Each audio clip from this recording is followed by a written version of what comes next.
when I was researching the takeover of public space. When I started off, I thought, okay, this is just advertising. We've always had advertising. It's just more advertising.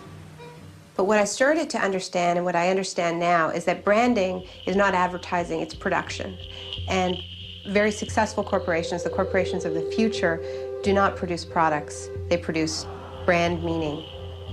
The dissemination of the idea of themselves is their act of production. And the dissemination of the idea of themselves is an enormously invasive project. So how do you make a brand idea real? Well, a good place to start is by building a three-dimensional manifestation of your brand.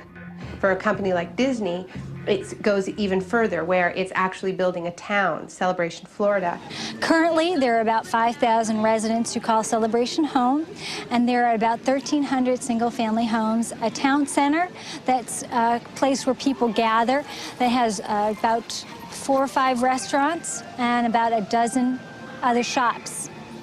Their inspiration, their brand image, is the all-American family and the sort of bygone American town.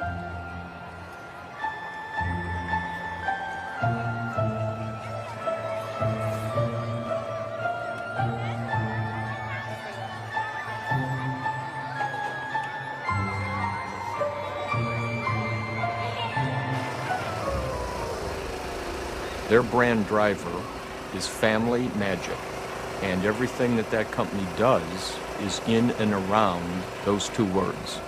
If you take that, a branded environment such as a Disney World or a Disneyland is a logical extension of that brand. Film, animated film, family-oriented film is a very logical extension of that.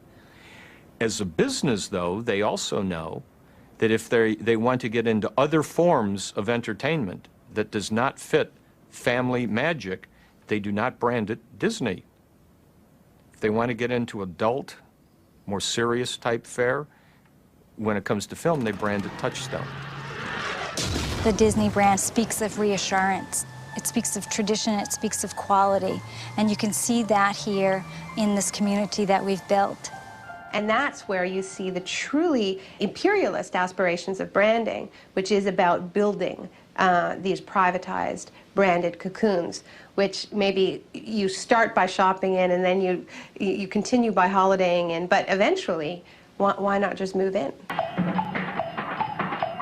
What happens if we wake up one day and we find out that virtually all of our relationships that are mediated between us and our fellow human beings are commercial?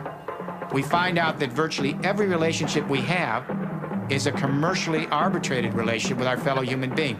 Can civilization survive on that narrow a definition of how we interact with each other? Wow. What a dream. I could give you a day in the life of a person who might be the target of undercover marketing, and I will tell you that some of these things are happening right now around you.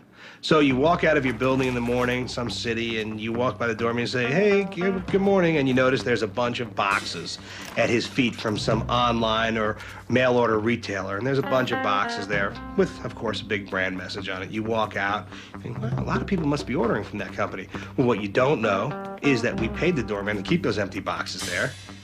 You walk out into the street, and you hear some people having kind of a loud conversation about a musical act.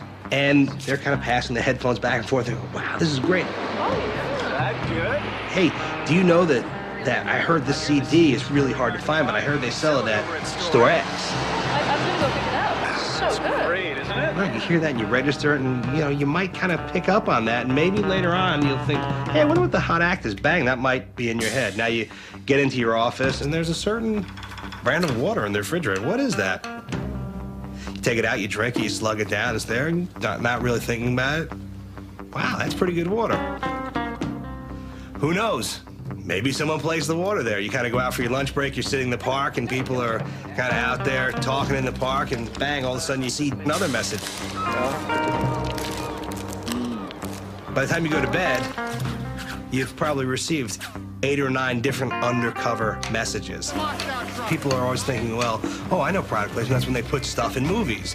Well, Yes, kind of. I mean, that's definitely traditional product placement, but real-life product placement is just that, placing stuff in movies, but the movie is actually your life.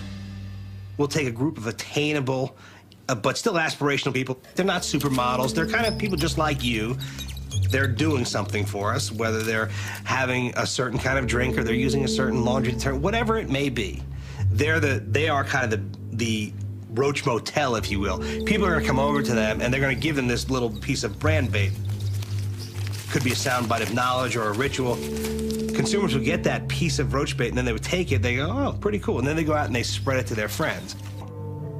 If you want to be critical, if you want to go through your life like that, sure, be critical of every single person that walks up to you.